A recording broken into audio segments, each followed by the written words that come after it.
Hello, good morning बेटा। कैसे हो आप सब? उम्मीद है बहुत अच्छे होंगे। So now we are continue unit 9 that is coordination compound. और लास्ट लेक्चर हमारा था, फर्स्ट वीडियो लेक्चर था ऑन क्रिस्टल फील्ड थ्योरी। ठीक है, सो अब हमने crystal field theory octahedral complex के अंदर डिस्कस की। हमने सीएफएससी को पढ़ा, क्रिस्टल फील्ड स्प्लिटिंग कैसे होती है ऑक्टाहेड्रल कॉम्प्लेक्सेस के अंदर। जो डी ऑर्बिटल है वो स्प्लिट हो जाता है into two portions, that is T2G orbitals and EG orbitals. ये आपके नंबर में 3 होते हैं, एक्स वाई वाई जेड और जेड एक्स। और ये आपके नंबर में 2 होते हैं, dx² माइनस में y² और dz²। फिर मैंने आपको होमवर्क दिया था कि आप D1 से लेके और D10 तक लो और हाई स्पीड दोनों के अंदर CFSC जो है वो निकाल लेंगे। उम्मीद है आप सबने निकाल दी होगी, क्योंकि हमें सिर्फ इतना ध्यान रखना था कि यहाँ पे -0.4 मल्टीप्लाई करना है और यहाँ पे +0.6 मल्टीप्लाई करना है। ठीक है, लो स्पिन में इलेक्ट्रॉन्स कैसे भरे जाएंगे कि पहले 1 2 3, फिर चौथा इधर आएगा, पांचवा इधर, छठा इधर, फिर सातवां ऊपर जाएगा। तो लो स्पिन में पहले T2G को सिंगल भरते हैं, फिर T2G को पेयर करते हैं, फिर जाके EG ऑर्बिटल में जाते हैं, फिर उसको सिंगल करते हैं, फिर उसको पेयर करते हैं।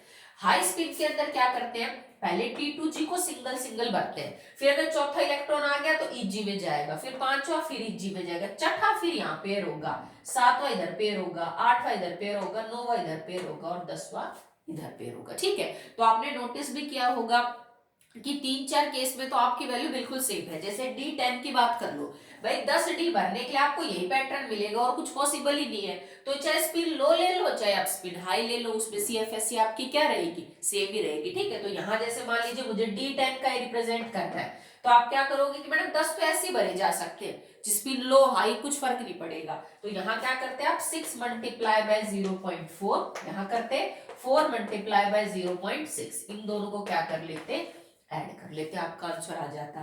फॉर एग्जांपल मेरे को D1 स्पीसीज का करना है, तो D1 स्पीसीज में भाई T2G में एक आएगा और कोई ऑप्शन ही नहीं है, क्योंकि लोअर एनर्जी लेवल तो यही है, तो यही भरना पड़ेगा। ठीक है, तो D1 में, D2 में भी कोई और ऑप्शन नहीं है, D3 में भी, तो D1 हुआ, D2 हुआ, D3 हुआ, D10 हुआ, और भी आपको केसेस मिल जाएंगे। ठीक है, D9 हुआ। इनमें फर्क नहीं पड़ता कि आप लो स्पिन ले रहे हो कि हाई स्पिन ले रहे हो, आपकी CFSC की जो वैल्यू है वो आपको क्या मिलेगी बेटा, सेम।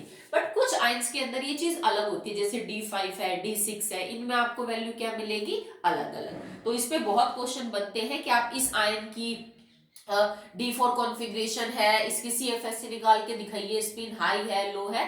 तो इस टाइप के बहुत सारे क्वेश्चन आपको देखने को मिलेंगे। ओके, सो नाउ अब एक लिमिटेशन पार्ट था वैलेंस बॉन्ड थ्योरी का, जो ये कहती है कि it can not explain why in some complexes जो आपका लीगेंड है वो पेयरिंग करवा देता है, कई बार लीगेंड पेयरिंग नहीं करवाता। आपको ध्यान होगा मैंने आपको बताया था, जैसे साइनाइड हुआ, कार्बन मोनोऑक्साइड हुआ, अमोनिया हुआ, ये आपके क्या है बेटा, स्ट्रॉन्ग फील्ड लीगेंड्स है। ठीक है, जबकि क्लोरीन, फ्लोरीन, वाटर, ये अक्सर आपको क्या मिलेंगे, वीक फील्ड लीगेंड मिलेंगे। तो ये बात वैलेंस बॉन्ड थ्योरी नहीं समझा पाई थी कि why some are strong and some are weak. Usually अगर आपको थोड़ा सा रफ आइडिया लेना है तो मैं समझा देती हूँ।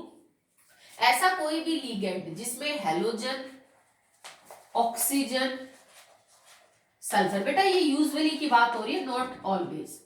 ठीक है, अगर आपका कोई भी लीगेंड ऐसा है जिसके डोनर एटम इनमें से कोई एक है, डोनर एटम या तो कोई हेलोजन है लाइक फ्लोरीन, क्लोरीन, ऑक्सीजन है, सल्फर है, तो आपके लीगेंड के पूरे चांस है कि वो वीक होगा। फर्दर ये और भी कई बातों पे डिपेंड करता है। ठीक है, अगर आपका जो डोनर एटम है बेटा वो कार्बन, नाइट्रोजन और फास्फोरस है, तो चांसेस है कि वो स्ट्रॉन्ग होगा। ठीक है, अगेन मेटल क्या मौजूद है, उस मेटल की ऑक्सीडेशन स्टेट क्या मौजूद है, नेचर ऑफ सॉल्यूशन क्या है, इन पे भी डिपेंड करता है कि लिगेंड स्ट्रॉन्ग होगा या फिर वीक होगा। ठीक है, तो अब वो चीज जो क्रिस्टल फील्ड थ्योरी ने एक्सप्लेन की थी कि कब पेयरिंग होती है और कब पेयरिंग नहीं होगी, मतलब कब लीगेंड इतना स्ट्रॉन्ग होता है कि वो डी ऑर्बिटल्स के सिंगल इलेक्ट्रॉन्स को पेयर करवा के अपने लिए जगह खाली करवाता है, और कब वो ऐसा नहीं कर पाता। तो इसका आंसर क्रिस्टल फील्ड थ्योरी ने दिया बाय पेयरिंग एनर्जी। उसने कॉन्सेप्ट यूज किया, एक टर्म यूज की, पेयरिंग एनर्जी, जिसको हम P से रिप्रेजेंट करेंगे। उसने बोला कि जब भी कोई लीगेंड किसी मेटल आयन के कांटेक्ट में आएगा, देन CFSC जनरेट होगी, the difference between the energy of T2G orbital and EG orbital, इनके बीच का जो अंतर है वो हमारी CFSE है, क्रिस्टल फील्ड स्प्लिटिंग या स्टेबलाइजेशन एनर्जी। तो क्या कहता है, अगर आपको इलेक्ट्रॉन्स को पेयर करवाना है तो you required some amount of energy. क्यों बेटा, क्योंकि इलेक्ट्रॉन देखिए, मान लीजिए मेरे को 5 इलेक्ट्रॉन भरने डी में, 1 2 3 4 5, वैसे भरूंगी for the sake of stability. क्यों, क्योंकि ऐसा करके इनमें रिपल्शन कम से कम होगी, कम से कम एक में सिंगल सिंगल है तो रिपल्शन थोड़ी मिनिमाइज होती है, आपने पढ़ा भी है Hund's rule and all that, ठीक है। अगर आप इन इलेक्ट्रॉन्स को यहां से उठा के यहां और यहां से उठा के यहां, तो आप इनकी स्टेबिलिटी समवट कम कर रहे हो, रिपल्शन बढ़ने के चांसेस है। तो ये प्रोसेस एनर्जी डिमांडिंग होता है कि आपको एनर्जी लगानी पड़ेगी इस काम के लिए, ऐसे नहीं जाएंगे इलेक्ट्रॉन पेयर होने। तो जो अमाउंट ऑफ एनर्जी आपको रिक्वायर्ड है to get the electrons paired, आपको ये इलेक्ट्रॉन्स पेयर्ड करने के लिए जो एनर्जी चाहिए वो आपकी पेयरिंग एनर्जी होती है, ठीक है। और क्रिस्टल फील्ड थ्योरी ने ये बात समझाई कि कब कोई लिगेंड पेयरिंग करवा देता है, कब कोई लिगेंड पेयरिंग नहीं करवाता। तो ये इस बात पे डिपेंड करता है कि उस कोऑर्डिनेशन कंपाउंड के लिए पेयरिंग एनर्जी क्या है और उस कोऑर्डिनेशन कंपाउंड की CFSE क्या है। ये दो चीजें डिसाइड करती हैं कि इलेक्ट्रॉन्स पेयर होंगे कि नहीं। कौन सी दो कंडीशन है बेटा, देखो, अगर पेयरिंग एनर्जी तो ज्यादा है और CFSE कम है, मतलब इलेक्ट्रॉन्स को पेयर करवाने के लिए एनर्जी ज्यादा चाहिए, जबकि तुम्हारे कॉम्प्लेक्स की जो क्रिस्टल फील्ड स्प्लिटिंग एनर्जी है वो कम है। मान लीजिए ये तो 250 किलो जूल हो और ये हमारे पास 200 किलो जूल हो, ठीक है। तो जो एक्स्ट्रा एनर्जी 50 किलो जूल बच गई वो हम कहां से प्रोवाइड करेंगे, तो इस केस में पेयरिंग नहीं होगी। If the pairing energy required will be greater as compare to the CFSE of the complex, तो पेयरिंग नहीं होगी क्योंकि एक्स्ट्रा एनर्जी हमारे पास है ही नहीं, ये ज्यादा है और ये कम है, तो पेयरिंग नहीं होगी और आपका कॉम्प्लेक्स बनेगा हाई स्पिन। क्यों, क्योंकि पेयरिंग तो नहीं हो रही, तो हाई स्पिन कॉम्प्लेक्स बनेगा। और ये कौन से कॉम्प्लेक्स हो जाएंगे बेटा, दैट विल बी, आप कह सकते हो वीक लिगेंड्स के केस में होगा, आप कहोगे weak field ligand, these are weak field ligand. क्यों, क्योंकि इन्होंने पेयरिंग नहीं करवाई। क्यों नहीं करवाई, क्योंकि पेयरिंग में एनर्जी ज्यादा खर्च हो रही थी और कॉम्प्लेक्स की CFSE क्या थी बेटा, कम। अगर केस ये हो कि CFSE तो आपकी हो जाए ज्यादा और पेयरिंग एनर्जी बेटा आपकी क्या हो, कम, इसका मतलब मान लीजिए रिक्वायर्ड तो है पेयरिंग के लिए 200 और फिलहाल हमारे पास 250 किलो जूल CFSE मौजूद है, energy gap between T2G and EG, तो इसका मतलब हमारे पास तो मोर देन सफिशिएंट है, तो हम इस एनर्जी को खर्च करके पेयरिंग करवा देंगे। इस केस में पेयरिंग होगी, आपके कॉम्प्लेक्स बनेंगे लो स्पिन, ठीक है। और ये हम स्ट्रॉन्ग फील्ड लिगेंड्स के केस में बोलते हैं, स्ट्रॉन्ग फील्ड लिगेंड्स हो गया, तब जाके वो पेयरिंग करवाएंगे। अब एक और बात, क्यों मैं कहती हूँ कि बेटा नहीं पता चलता कब कोई लिगेंड स्ट्रॉन्ग और वीक होगा, क्योंकि ऐसा नहीं है कि तुम ये कह दो बेटा मैं अमोनिया को जब भी ले लूं हमेशा पेयरिंग कराएगा ना बेटा, इस बात पे फर्क पड़ता है कि अमोनिया ने किस मेटल के साथ बॉन्ड बना रखा है, वो मेटल भी है तो उसके ऑक्सीडेशन स्टेट क्या है। आयरन 2 पॉजिटिव के साथ कोई लिगेंड स्ट्रॉन्ग हो सकता है, तो सेम लिगेंड 3 पॉजिटिव के साथ क्या हो सकता है, वीक, क्योंकि हर लिगेंड की, हर मेटल की और हर मेटल की अलग अलग ऑक्सीडेशन स्टेट में हर केस में CFSE की वैल्यू अलग अलग होती है। क्रिस्टल फील्ड स्प्लिटिंग लिगेंड करेगा, कौन सा लिगेंड कितनी करेगा कुछ आइडिया नहीं है, एक ही लिगेंड अलग अलग मेटल के साथ अलग अलग CFSE दिखाता है, वही लिगेंड वही मेटल अलग अलग ऑक्सीडेशन स्टेट अलग अलग CFSE होती है। तो हमें जब पता है कि भाई पेयरिंग होना या ना होना CFSE की वैल्यू और पेयरिंग एनर्जी की वैल्यू पे डिपेंड करता है, और CFSE की वैल्यू बहुत सी चीजों पे डिपेंड करती है, सिर्फ लिगेंड का नेचर डिसाइड नहीं करता कि CFSE क्या है। फिर तो अमोनिया जिसमें भी लिगेंड होता वो सारे स्ट्रॉन्ग फील्ड कॉम्प्लेक्स होते, ठीक है, जिसमें भी क्लोरीन लिगेंड होता वो सारे के सारे वीक फील्ड लिगेंड होते, पर ऐसा नहीं होता। That's why I am saying there is no like clear cut distinction between strong and weak field ligand, but crystal field theory ने समझा दिया कि कब पेयरिंग होगी और कब पेयरिंग नहीं होगी। तो आप क्लियरली समझ सकते हैं जिन कॉम्प्लेक्स के लिए क्रिस्टल फील्ड स्प्लिटिंग एनर्जी अच्छी खासी होती है, मतलब बड़ा अमाउंट होता है, तो यूजुअल पेयरिंग एनर्जी उनसे कम मिलेगी, तो उनमें पेयरिंग हो जाएगी। जिन कॉम्प्लेक्सेस के लिए CFSE की वैल्यू कम मिलती है उनमें अक्सर पेयरिंग नहीं हो पाती, और वो कॉम्प्लेक्सेस फिर कैसे बनते हैं बेटा, हाई स्पीड कॉम्प्लेक्सेस बनते हैं। ओके चलिए, अब और जो आगे वो क्वेश्चन पूछेगा ऑक्टाहेड्रल कॉम्प्लेक्सेस में वो ये कि कोई ऑक्टाहेड्रल कॉम्प्लेक्स देख के फिर आपसे ये कहेगा बेटा बताओ इसके मैग्नेटिक बिहेवियर के बारे में बताओ। तो मैंने क्या कहा था, अगर आपको मैग्नेटिक बिहेवियर के बारे में पता करना है तो इसका मतलब हमें बताना है either your complex is paramagnetic और योर कॉम्प्लेक्स इज डायमैग्नेटिक। अगर वो मैग्नेटिक मूवमेंट पूछे देन आपको एन की वैल्यू पता होनी चाहिए, आप फॉर्मूले में पुट करेंगे। तो मैग्नेटिक बिहेवियर के लिए बेटा आपको सिर्फ चेक करना है whether unpaired electron is present और नॉट। ठीक है, जैसे मैं आपको कह दूं कि बेटा डी फॉर कॉन्फ़िगरेशन है, for example d four configuration low spin है, ऑक्टाहेड्रल कॉम्प्लेक्स है, इतना मैंने आपको हिंट दे दी। बताओ उसका मैग्नेटिक बिहेवियर कैसा होगा। अब आप लिखोगे डी फॉर ऑक्टाहेड्रल, मतलब नीचे तो आएगा T2G, ऊपर आएगा EG। लो स्पिन का मतलब मुझे स्पिन कम से कम रखनी है। स्पिन कब होगी बेटा, कब, जब पेयरिंग होगी। तो मैं 4 इलेक्ट्रॉन कैसे भरूं, 1 2 3 और ये चौथा। अब आपसे पूछा जाएगा whether this compound is para और डाया, तो आप कहोगे कि मैडम 2 इलेक्ट्रॉन तो अभी भी सिंगल रह गए, तो this complex is para magnetic. इतना ही, ठीक है। अगर आपसे कोई मैग्नेटिक मूवमेंट पूछे तो यू कैन टेल, ठीक है, n+2 बहुत मैग्नेटॉन, तो आप बता दोगे कि अनपेड इलेक्ट्रॉन यहाँ कितने, 1 और 1 2, तो 2 प्लस में 2 अंडर रूट। इसको आप सॉल्व कर लेना, बता दोगे, कोई दिक्कत वाली बात नहीं है। ठीक है, नेक्स्ट इंपॉर्टेंट जिसके ऊपर क्वेश्चन पूछे जाते हैं that is colour of the complex. पहले तो आपसे यही पूछा जाएगा कि बताइए दिस कॉम्प्लेक्स इज कलर्ड और नॉट। ठीक है, तो ये कैसे पता किया जाता है कि कोई कॉम्प्लेक्स कलर्ड है कि नहीं है, ये डी ब्लॉक एलिमेंट में हम समझ चुके हैं, तो नई बात नहीं है। ठीक है, कलर्ड, अगर कोई मॉलिक्यूल पैरामैग्नेटिक है तो वो कलर्ड भी होगा। अगर किसी कॉम्प्लेक्स में एक भी सिंगल इलेक्ट्रॉन है तो उसमें रंग होगा। अगर उसके सारे इलेक्ट्रॉन्स भरे हुए हैं, पेयर्ड अप है, तो वो क्या होगा, कलरलेस होगा। तो सीधी सी बात है, पैरामैग्नेटिक कलर्ड होते हैं और जो डायमैग्नेटिक है वो क्या होते हैं बेटा, कलरलेस होते हैं। अब चलिए इसके पीछे का जो रीजन है वो हम समझ लेते हैं कि एक्चुअली में इसके पीछे का कारण क्या है। तो देखो बेटा, कलर कब आता है, it is by the D transition that is already explained in the D and F block element. ठीक है, ये जो तुम T2G और EG बना रहे हो, this is T2G orbital and this is EG orbital. अगर मेरा मान लीजिए मैंने फिलहाल ये कर रखा है, ये 3 इलेक्ट्रॉन है मेरे पास, ठीक है, या एक ही मान लो, चलो एक इलेक्ट्रॉन फिलहाल मेरे पास D1 कॉन्फ़िगरेशन है, हाई और लो स्पिन से तो कोई फर्क पड़ नहीं रहा।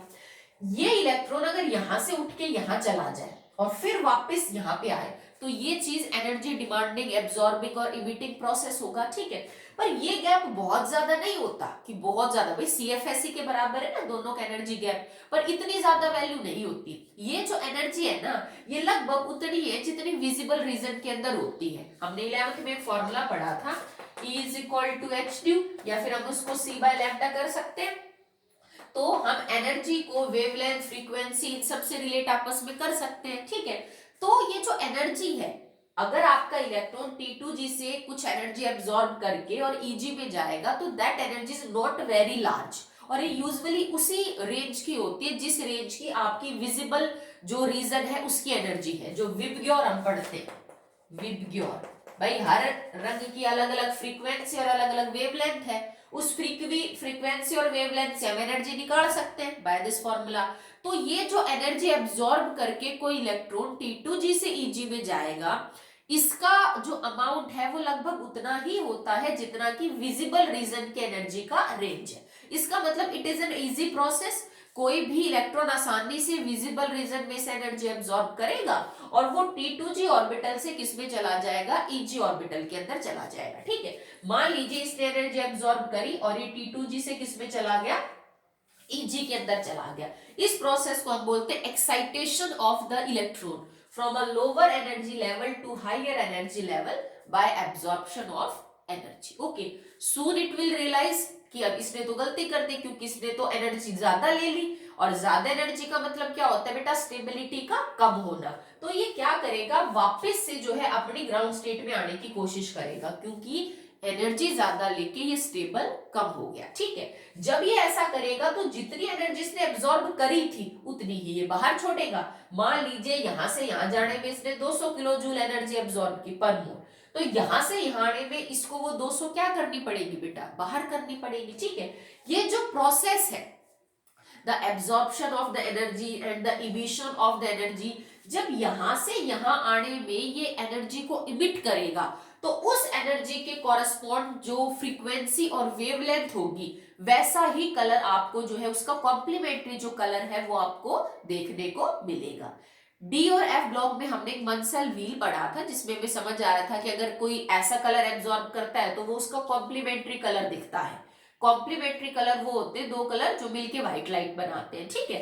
तो होता क्या है कि एनर्जी एब्जॉर्ब करके ऊपर गया फिर वापस नीचे आएगा तो एनर्जी को बाहर करेगा, एनर्जी बाहर करेगा तो उस एनर्जी के कॉरेस्पॉन्ड कोई ना कोई कलर और फ्रीक्वेंसी वेवलेंथ होगी ही होगी, उसका कॉम्प्लीमेंट्री रंग जो है वो नजर आता है कॉम्प्लेक्स का। मतलब इस प्रोसेस के होने के लिए कोई ना कोई सिंगल इलेक्ट्रॉन चाहिए, क्योंकि अगर तुम्हारे इलेक्ट्रॉन्स पेयर्ड है तो फिर ये पॉसिबिलिटी नहीं होती बेटा, ठीक है। सिंगल इलेक्ट्रॉन एक भी है या उससे ज्यादा है तो ये प्रोसेस ऊपर नीचे हो सकता है, बात समझ रहे हो मेरी। एक D10 के अंदर क्या ये पॉसिबिलिटी होगी, तुम खुद सोच के देखो। D10 का मतलब है सारे जो बॉक्स है सारे ऑर्बिटल बिल्कुल कंप्लीटली फील्ड है, तो यहाँ कोई गुंजाइश ही नहीं है किसी इलेक्ट्रॉन के जंप करने की, एक्साइटेड या ग्राउंड स्टेट में आने की। तो कुछ कॉम्प्लेक्सेस आपको कलर्ड मिलेंगे और कुछ नहीं मिलेंगे। उनका कारण है जिनमें सिंगल इलेक्ट्रॉन है और ये जो जंप आना जाना कर सकते हैं वो आपको कलर्ड मिलेंगे, जिनमें ये पॉसिबिलिटी नहीं है वो आपको कलर्ड नहीं मिलेंगे, ठीक है। अब इस चीज के ऊपर क्वेश्चन कुछ एग्जांपल देके पूछे जाते हैं कि this complex is coloured and this complex is not, explain why. तो जो भी रंग वाला कॉम्प्लेक्स होगा उसका कारण होगा अनपेयर्ड इलेक्ट्रॉन का होना, मतलब डी के एक सेट से T2G से डी के दूसरे सेट में इलेक्ट्रॉन्स का जाना और आना, जिसको शॉर्ट में बोला जाता है डी ट्रांजिशन। आपको ये मिल जाएगा एमसीक्यू टाइप में कि इस कॉम्प्लेक्स के कलर्ड होने का कारण क्या है, कि भाई डी से दूसरे एक ही डी के तीन सेट से दूसरे दो के सेट में जाना और वापस आना। This term is known as the transition of electron, हो चुका है लास्ट चैप्टर में, ओके। अब आपसे कोई पूछ सकता है जैसे for example titanium H2O6 3 positive is coloured, explain why. तो आप क्या कहोगे, टाइटेनियम यहाँ +3 ऑक्सीडेशन स्टेट में है, titanium that is argon 4s2 3d2, 3 electron निकालने के बाद argon 3 positive is equal to titanium 3 positive is equal to 3d1। Complex मेरा ऑक्टाहेड्रल है, कोऑर्डिनेशन नंबर 6 है, मुझे एक इलेक्ट्रॉन डी के अंदर सेट करना है, तो क्या फर्क पड़ता है लो स्पिन है कि हाई स्पिन है। तो मैंने नीचे बनाई 3, ऊपर बनाए 2, एक इलेक्ट्रॉन मैंने यहाँ पे रखा, ठीक है। तो ये चीज ऑब्जर्व करी गई that this complex is purple in colour, कि इस कॉम्प्लेक्स का जो कलर है वो कैसा है बेटा, पर्पल है, ठीक है। तो ये बात कैसे समझ में आई कि इसका कलर पर्पल कैसे, तो जब इसको हमने स्टडी किया तो हमें एक एब्जॉर्प्शन पीक नजर आई, एब्जॉर्प्शन पीक एट 5000 एंगस्ट्रॉम, मतलब इस इलेक्ट्रॉन ने विजिबल में से कुछ लाइट को एब्जॉर्ब किया और ये एक्साइटेड स्टेट में चला गया। तो उस लाइट के एब्जॉर्ब करने का जब हमने पैटर्न स्टडी किया तो एब्जॉर्प्शन पीक हमें कितने पे मिली बेटा, 5000 एंगस्ट्रॉम के आसपास मिली। जब हमने इस वेवलेंथ से एनर्जी कैलकुलेट की तो एनर्जी लगभग 240 किलो जूल पर मोल आई। वो फॉर्मूला जो मैंने बताया था E is equal to h nu, nu को खोल के लिखा C/λ, तो उससे हमने एनर्जी कैलकुलेट की कि लगभग इस इलेक्ट्रॉन ने कितनी एनर्जी एब्जॉर्ब की बेटा, 240 किलो जूल, और ये किस में चला गया, एक्साइटेड स्टेट के अंदर जो है ये वो चला गया। अगर आप देखो तो ये वाली जो लाइट है, ये वाली जो आपको रेंज नजर आ रही है, विबग्योर के कौन से कलर की वेवलेंथ लगभग ये होती है, तो ये थोड़ी ग्रीनिश और येलो कलर की वेवलेंथ है, ग्रीन और येलो। तो हमें क्या पता चला कि भाई टाइटेनियम 3 पॉजिटिव आयन ने जो लाइट एब्जॉर्ब की उसका रंग क्या है, ग्रीन और येलो, तो ये इसका कॉम्प्लीमेंट्री दिखेगा, दैट इज पर्पल। तो आपसे पूछा जा सकता है why TiH2O6 3 positive is purple in colour, तो आप कहोगे इसका आंसर है डी ट्रांजिशन। इसने ग्रीन येलो कलर की लाइट को एब्जॉर्ब किया था, तो ये उसका कॉम्प्लीमेंट्री कलर क्या है बेटा, दिखेगा। ठीक है, अगर आप इस कॉम्प्लेक्स को हीट करोगे तो ये कलरलेस हो जाएगा। कारण क्या है, गर्म करने से H2O यहां से चला जाता है। अब H2O चला गया, तुम्हारा तो लीगेंड ही चला गया। बिना लीगेंड के कोई डी ट्रांजिशन होगी बेटा, नहीं। भाई क्रिस्टल फील्ड स्प्लिटिंग कब होती है, जब लीगेंड होता है। अगर तुमने इस कॉम्प्लेक्स को गर्म किया तो पानी अपनी जगह छोड़ के चला जाएगा। अगर लीगेंड ही चला गया तो कोई क्रिस्टल फील्ड स्प्लिटिंग नहीं होगी, और फिर ये कॉम्प्लेक्स आपका क्या हो जाएगा बेटा, बिल्कुल कलरलेस हो जाएगा। यही कारण है कि कॉपर सल्फेट डॉट 5H2O को जब आप गर्म करते हो तो ये पहले तो ब्लू होता है और उसके बाद ये कलरलेस हो जाता है। इसका कारण भी यही है। ठीक है, कॉपर 2 पॉजिटिव आयन, यहाँ पे कॉपर 2 पॉजिटिव है ना, तो कॉपर 2 पॉजिटिव आयन जो है वो ब्लू क्यों दिखती है, क्योंकि उसने ब्लू का जो कॉम्प्लीमेंट्री कलर है वो क्या कर रखा है बेटा, एब्जॉर्ब कर रखा है। ठीक है, रेडिश कलर होता है इसका कॉम्प्लीमेंट्री, तो रेड कलर जो है एब्जॉर्ब किया है। अगर आप पानी इसको गर्म करेंगे तो पानी अपनी जगह छोड़ के चला जाता है, जो इस कॉम्प्लेक्स में एक तरह का क्या है, लीगेंट है। अगर लीगेंट ही अपनी जगह छोड़ के चला गया तो फिर वो D transition, crystal field splitting जो है बेटा वो नहीं होगी। ओके, अब CFSE किसकी ज्यादा किसकी कम है वो भी कई बार क्वेश्चन आपसे पूछ लिया जाता है। जैसे 2-3 कॉम्प्लेक्स आपको दे दिए जाए तो जो क्रिस्टल फील्ड स्प्लिटिंग एनर्जी है वो किसकी ज्यादा होगी, कॉम्प्लेक्स की किसकी कम। जैसे फॉर एग्जांपल मैं आपसे ये कह दूं कि मेरे पास हर कॉम्प्लेक्स कोबाल्ट 2 पॉजिटिव का है, पर एक बार इसने 6 क्लोरीन जोड़ रखे हैं, एक बार कोबाल्ट 2 पॉजिटिव ने 6 साइनाइड जोड़ रखे हैं, और एक बार कोबाल्ट 2 पॉजिटिव ने मान लीजिए 6 कार्बन मोनोऑक्साइड जोड़ रखे हैं। ठीक है, और आपसे ये पूछे बेटा किस केस में क्रिस्टल फील्ड स्प्लिटिंग एनर्जी सबसे ज्यादा है, तो आपका मेटल से उसकी ऑक्सीडेशन स्टेट से, तो कौन डिसाइड करेगा, लिगेंड। अब आपको एक सीरीज याद करने को कहा था मैंने, दैट इज स्पेक्ट्रोकेमिकल सीरीज। तो स्पेक्ट्रोकेमिकल सीरीज से आपको पता चलेगा कि इन तीनों में से सबसे ज्यादा CFSE किसकी है। ऐसा करने के लिए वो इनको कॉमन करेगा, याद रखना, क्योंकि अगर मैं यहाँ मेटल ही बदल दूं तो भी आप डिसाइड नहीं कर पाएंगे, क्योंकि फिर सिर्फ लीगेंड डिसाइडिंग फैक्टर नहीं होगा। अगर मैं मेटल भी सेम रखूं और उनके चार्जेस बदल दूं फिर भी आप डिसाइड नहीं कर पाएंगे। तो कई बार कॉम्पिटिटिव एग्जाम में सिर्फ ऐसे क्वेश्चन पूछ लेते हैं जिसका सीधा आंसर है स्पेक्ट्रोकेमिकल सीरीज। आप उसको पढ़िए और फिर उसको याद कर सकते हैं। ठीक है, अब बहुत सारे कॉम्प्लेक्स का जो कलर्ड है वो जैसा है, जैसा रंग है उनका, तो आप पता भी कर सकते हैं कि इसने ऐसी लाइट को एब्जॉर्ब किया होगा और फिर ये आपको ऐसा नजर आ रहा है। जैसे कोबाल्ट 3 पॉजिटिव के कॉम्प्लेक्स, तो कोबाल्ट 3 पॉजिटिव ऑरेंज जो लाइट है उसको क्या करते हैं बेटा, ये एब्जॉर्ब करते हैं और ब्लू दिखते हैं। इन्होंने ऑरेंज लाइट को जो है वो एब्जॉर्ब किया था और ये कैसे दिखते हैं, ब्लू कलर के जो है वो नजर आते हैं। कोबाल्ट के जैसे और कॉम्प्लेक्सेस हैं वो येलोइश, ऑरेंज, ब्लू कलर की इसी तरह से लाइट मतलब वो यूजुअली एब्जॉर्ब करते हैं, ब्लूइश सॉरी और वॉयलेट, इस तरह से आप समझ लीजिए। ठीक है, कॉम्प्लीमेंट्री जो कलर है वो आपको देखने को मिलेंगे, तो आप थोड़ा बहुत आइडिया भी लगा सकते हो। लीगेंट कलर के लिए बहुत ज्यादा रेस्पॉन्सिबल होता है, यूं समझ लीजिए कि लीगेंट जो है वो रंग बहुत कुछ डिसाइड करता है किसी भी कॉम्प्लेक्स का। अगर आप एक कॉम्प्लेक्स के लीगेंट बदलते जाओगे तो उसके रंग के ऊपर बहुत फर्क पड़ता है। जैसे फॉर एग्जांपल मेरे पास एक कॉम्प्लेक्स है NiH2O6 2 पॉजिटिव, निकेल का ऑक्टाहेड्रल लेंगे बिकॉज हम ऑक्टाहेड्रल को स्टडी कर रहे हैं, और ये जो कॉम्प्लेक्स है हमने एक्वस कंडीशन में लिया, ये ग्रीन कलर का कॉम्प्लेक्स, हरे रंग का। ठीक है, मान लीजिए अब मैं क्या करूं कि इसके लिगेंड्स को धीरे धीरे जो है वो रिप्लेस करूं बाय ईन, ए बाइडेंटेट लिगेंड ईन से। तो मैं दो वाटर हटाऊंगी और एक ईन को जो है वो अंदर हम लेके आएंगे। तो मान लीजिए मैंने एक ईन को ऐड कर दिया, तो अगला कॉम्प्लेक्स 1 निकेल H2O4 ईन, एक ईन ले आएंगे। ठीक है, अब इसका रंग बदल जाएगा, ये ग्रीन से क्या हो जाएगा, पेल ब्लू, हल्का क्या हो जाएगा बेटा, नीला। देखो एक मैंने सिर्फ 2 लीगेंट बदले H2 और एक में बाइडेंटेट लीगेंट ले आए, तो इससे इसका कलर क्या हो गया, दैट इज पेल ब्लू।